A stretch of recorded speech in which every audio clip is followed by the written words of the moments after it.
नमस्कार बालदोस्तांनो. आपल्या आजीच्या गोष्टी या यूट्यूब चॅनलवर तुमचं खूप खूप स्वागत आहे. आज मी तुम्हाला संत सखूची गोष्ट सांगते. तर आपल्या महाराष्ट्रात कृष्णा नदीच्या काठावर एक कराड नावाचं गाव आहे, अजूनही आहे. आणि त्या गावात एक संत सखू सखू नावाची एक बाई राहायची. ती आपल्या सासू सासऱ्या आणि पतीबरोबर तिथे राहायची. ती खूप विनम्र होती, चालत होती, चांगली होती. अगदी आपल्या सासू सासऱ्यांची सेवा करायची, नवऱ्याची सेवा करायची. जसं आपल्या भारतात मुलींना शिकवलं जातं तसं त्याप्रमाणे ती अगदी एक आदर्श सून म्हणून राहायची. कोणाला उलट बोलायचं नाही, काय नाही. घरात असेल ती कामं मिटल्या तोंडी करायची, सगळं करते. तरी पण ती काय करायची, कामधंदा करताना ती विठ्ठलाचं नामस्मरण करायची. ती विठ्ठलाची परमभक्त होती, निस्सीम भक्त होती. त्याच्यामुळे विठ्ठल सोडून जगणंच तिला जणू काही कठीण होतं. ती कुठचंही काम करताना विठ्ठल, विठ्ठल, विठ्ठल, विठ्ठल, विठ्ठल आपलं नामस्मरण तिचं चालू असायचं. आणि हेच तिच्या सासू-सासऱ्यांना आवडायचं नाही. आपल्याकडे एक अभंग आहे बघा, "करी कामधंदा स्मरेती मुकुंदा, वदे सासू नित्य मुली सोडया छंदा." ते म्हणायचे, "तू हा छंद सोडून दे. काय सारखी विठ्ठल, विठ्ठल करते? काय सारखी विठ्ठल, विठ्ठल करते?" आता त्यांना काय प्रॉब्लेम होता काय माहीत नाही. त्या नामस्मरणाने उलटं त्यांना ऐकून ऐकून त्यांनाही पुण्य लाभलं असतं. नामस्मरण नुसतं ऐकल्याने सुद्धा पुण्यलाभ होतो. पण ह्यांना तेच आवडायचं नाही. नाही बोलायचं, नाही बोलायचं. आणि ही त्यांना उलट बोलत नव्हती, काय नव्हती, घरातली कामं करायची, तरी पण त्यांचा हाच हट्ट, की बोलायचं नाही. आणि तिच्या तोंडातून ते काही जात नव्हतं. त्याच्यामुळे सासू-सासरे तिला खूप टोचून बोलायचे, मारहाण करायचे. घरातली कामं तर काय सगळ्याच बायका करतात. म्हणजे संत सखू करते काही विशेष नाही असं झालं. घरातला स्वयंपाक, पाणी, झाड, लोट, त्याच्यानंतर नदीवरून पाणी आणायचं, घरात सडा संमार्जन करायचं. हे तर प्रत्येक स्त्रीला करावंच लागतं. ते तर तिला तिच्याकडनं करून घ्यायचे. पण तरी पण काहीतरी खोट काढून तिला मारायचं, तिच्या आई-वडिलांचा उद्धार करायचा, असं सारखं चाललं होतं. पण तिने स्वतःची भक्ती काही सोडली नाही. आणि अशी भक्ती करत असताना काय झालं, एक दिवस ती कृष्णेवर पाणी भरायला गेली. पाणी भरायला गेली तर आषाढ महिना होता. आषाढी वारी आहे आपल्याकडे. ती मोठी परभणी असते आणि सगळे लोकं आषाढी यात्रेला चालले होते, आषाढीच्या वारीसाठी. ते बघून तिच्या भावना अनावर झाल्या. तिला वाटलं, मी कधी विठोबाचं तरी दर्शन घेईन, कधी त्या विठ्ठलाचं तोंड बघेन. असं म्हणून ती काय करते, तिचं ते हंडा कळशी जे असते ते तिथेच सोडते नदीवर आणि ती त्या वारीबरोबर पंढरीला जायला लागते. पण तिचं दुर्दैव आड येतं आणि त्यांचा शेजारी असतो ते एक नेमकं बघतो, की ही वारकऱ्यांबरोबर चालले. तो लगेच घरी येऊन चुगली करतो, तुमची सखू वारीला चालले. वारीला चाललंय असं म्हटल्याबरोबर तिच्या नवऱ्याचा संताप होतो. तो चिडतो, धावत जातो आणि त्या वारीमधून तिला केसाला धरून बिचारीला फरफटत घरी आणतो. मग काय चान्सच मिळाला, की ही चालले म्हणून तुला. मग तिथे तिला मारहाण करतात, काठीने मारतात, काय काय करतात विचारू नका. ती बिचारी गप्प बसते आणि मग नंतर तिने पुन्हा परत कुठे जाऊ नये म्हणून तिला एका खांबाला बांधून ठेवतात. ह्याचा जो दोर असतो ना, गाई-गुरं बांधायचा, त्यांच्याकडे गाई-गुरं पण होती. त्या दोराने तिला बिचारीला बांधून ठेवतात. ती तिथे डोळे मिटून नुसतं विठ्ठलाचं नामस्मरण करत राहते. देवा काय आहे? तुझ्या दर्शनालाच येत होते ना, मी तर दुसरीकडे कुठे जात नव्हते. असं म्हणून ती पुन्हा नामस्मरण करत ते थांबते. पण तिचा एवढा विश्वास होता ना, ती म्हणते, "नाही, देव मला हे दुःख देतो ना, ते पण काहीतरी चांगल्यासाठी. प्रत्येक गोष्ट देव करतो ती भल्यासाठी."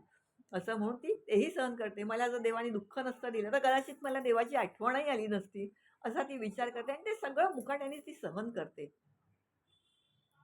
आणि हे सगळं बघून प्रत्यक्ष पांडुरंगाचं हृदय हेलावतं, की माझ्या भेटीसाठी ती येत होती, तर तिला किती दुःख झालं.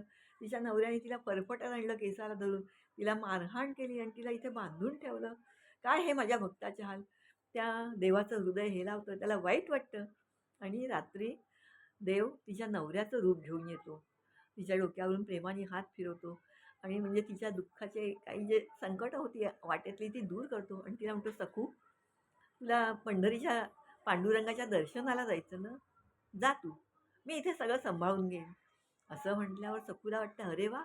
आपल्या नवऱ्याच्या मनात चांगले विचार आले, त्याचं हृदय परिवर्तन झालं. असं म्हणून ती तयार होते आणि ती निघते. ती पंढरीला जायला निघते आणि हा नवरा काय म्हणून कोण आलेला असतो? प्रत्यक्ष पांडुरंग. तो मग पुन्हा तिथे सखूचं रूप घेतो आणि स्वतःला पुन्हा त्या दोरीने बांधून घेतो आणि तसाच तिथं थांबतो. सासू सकाळी उठते, बघते, हां, आहे सखू आहे. तिला 2-4 शिव्या वगैरे घालते, वाईट साईट बोलते, घरातलं काम आवरते. पण सासू काम किती करणार? तिला सखूमुळे सवय झालेली असते. काम करायचं नाही, आयता चहा पाहिजे, आयतं जेवण पाहिजे, सगळं काम सखू करते. मग तिला काम होत नाही. मग ती 2 दिवसांनी सखूला सोडते. ती सखू असते का? नाही. तो प्रत्यक्ष पांडुरंग असतो आणि मग ती त्याच्याकडून सगळी सखूच्याकडनं जी कामं करून घ्यायची ना, ती कामं करून घेते. बघा देव भावाचा भुकेला म्हणतात तशातला प्रकार. ही सखू तिकडे जाते पंढरपूरला देवाच्या दर्शनाला आणि देव इथे सगळी तिची कामं करतो. घर साफ करणं, जात्यावर दळण दळणं. ती सकाळी जात्यावर दळण दळायची ना, तेव्हा पण ती पांडुरंगाच्या ओव्या बोलायची.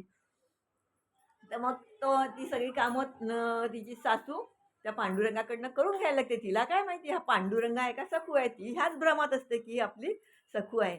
आणि सखू काय करायची? काम करताना विठ्ठलाचं नामस्मरण करायची. आता विठ्ठलच इथे, तर विठ्ठल स्वतःचं नामस्मरण कशाला करेल? विठ्ठल गप्प बसतो, तो काय बोलतच नाही, तो आपलं गुपचूप कामं करतो. सासूला वाटतं अरे वा, आपली सून सुधारली, आता ही विठोबाचं नाव घेत नाही. सासू पण खुश होते, सगळं चांगलं चाललेलं असतं. पण सखू कुठे जाते? पंढरपूरला. ती तिथे जाते आणि ती देवाजवळ आपलं मन मोकळं करते. देवा बस झालं आता. आता मला तुझ्या चरणी ठाव दे. तुझं दर्शन झालं, मी भरून पावले. असं म्हणून ती तिथे पांडुरंगाच्या चरणावर डोकं ठेवते आणि तिथेच तिचं प्राणोत्क्रमण होतं. प्राणपखेरू उडून जातात. देहावसान होतं तिथे तिचं. आणि त्यावेळेला तिथे जी गर्दी जमलेली असते, करोडो लोकं आज जातात. आज म्हणजे पहिल्यापासूनच. तर त्याच्यातला एक माणूस ओळखतो. ब्राह्मण एक असतो तिथे, तो ओळखतो. म्हणतो, "अरे, ही तर आमच्या गावची सखू आहे. आता काय करणार? आता हिचं देहावसान झालं."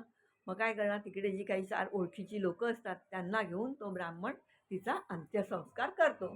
अंत्यसंस्कार म्हणजे आपल्याकडे हिंदू धर्मात त्या व्यक्तीला जाळून टाकतात, तसा तो तिला जाळून टाकतो, ती गेली म्हणून.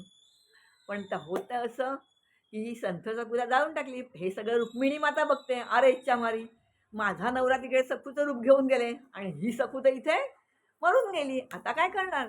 माझे पती परत कसे येणार? हा त्या रुक्मिणी मातेला प्रश्न पडतो. मग रुक्मिणी माता काय करते? त्या सखूची सगळी हाडं म्हणजे अस्थी ज्या असतात त्या गोळा करते आणि त्याच्यात ती मंत्र फुकते. आपल्याकडे संजीवनी मंत्र आहे. संजीवनी मंत्राने मेलेलं माणूस पुन्हा जिवंत होतं आणि ही गोष्ट खरी आहे. त्याच्यासाठी तेवढी तपश्चर्या करावी लागते. तर देवीच आहे रुक्मिणी माता. ती त्याच्यात जीव ओतते आणि तिला पुन्हा सजीव करते. तर ती रुक्मिणी माते तिला सांगते, की "जा आता तू तुझ्या घरी आणि माझ्या पतीला पाठव." पण ती म्हणते, "मला तर घरी जायचंच नाही. आता माझं देहावसान झालं होतं. आता मी कशी जाऊ घरी? मी नाही जाणार. मला त्या घरी जायचंच नाही." आणि ज्या घरी इतका छळ होतो, त्या घरी जायची इच्छा राहील का माणसाला? नाही राहणार. तर ती म्हणते, "मला नाही जायचं घरी. ह्या देहाने तर नाहीच जायचं." तर लक्ष्मी माता तिला समजावतात, की "नाही, तू जा आता. तुझी सगळी दुःख संपली आणि माझ्या पतीला परत पाठव." आणि मग ती तिकडनं परत यायला लागते. पण विदिन दॅट पिरियड त्या ह्याच्यात काय होतं, ज्या ब्राह्मणाने तिचे अंत्यसंस्कार केलेले असतात, तो ब्राह्मण पुढे निघून येतो. तो पुढे निघून येतो इथे रडला आणि तो अगदी असा दुःखी चेहरा करून वगैरे येतो ह्यांच्या घरी, सखूच्या घरी. तर ह्याच्या आईला काही कळतच नाही, संत सासूच्या सासूला काही कळतच नाही. काय झालं? असं का झालं? कसं सांगू? काय सांगू? नाही काय सांगा काय असेल ते. तर म्हणे, "तुमच्या सखूचं पंढरपूरला देहावसन झालं." तिची सासू म्हणते, "काय? काहीतरी काय बोलता? आमची सखू तर आतमध्ये आहे." म्हणे, "असं कसं होईल?" म्हणे, "मी ह्या हाताने स्वतः तिचा अंत्यसंस्कार केला." तर म्हणे, "अहो काय बोलता? ती बघा घरात काम करते." त्या ब्राह्मणालाही काही कळत नाही. झाला काय प्रकार? आपण तर तिचा खरंच अंत्यसंस्कार केला. त्या आतल्या सखूला सासूबाई हाक मारतात, "सखू बाहेर ये." तर पांडुरंग येतोच तिथे. त्या ब्राह्मणाला काही समजतच नाही. अरे आपण केलं ते कोणाला केलं? आणि तितक्यात मागच्या दिंडीबरोबर सखू पण इकडे येते. 2-2 सखू. मग तेव्हा त्यांना कळतं, की ही सखू कोण आहे? मग ती सखू असते, ती धावत येऊन त्या पांडुरंगाच्या पाया पडते. म्हणते, "देवा, माझ्यासाठी किती रे कष्ट तू सहन केलेस." आणि त्या सखूमुळे सगळ्या तिच्या सासू-सासऱ्यांना आणि नवऱ्यालाही देवाचं दर्शन होतं. आणि त्यांना कळतं, की अरे आपली सखू तर जी पंढरीला जाऊन आली आणि आपण काय केलं हे? आपण पांडुरंगाकडनं काम करून घेतलं. मग त्यांचंही हृदय परिवर्तन होतं. तेही लोकं पांडुरंगाच्या चरणी लागतात आणि चांगल्या मनाने तिच्याशी वागायला लागतात. तर आपणही देवाजवळ ही प्रार्थना करूया, की देवा आम्हालाही सखूसारखं चांगलं मन दे आणि देवाची प्रार्थना आमच्याकडनंही होऊन दे. बाळांनो, गोष्ट आवडली का? गोष्ट आवडली तर लाईक करा, शेअर करा आणि सबस्क्राईब करा. पुढच्या गोष्टीपर्यंत जय श्रीराम.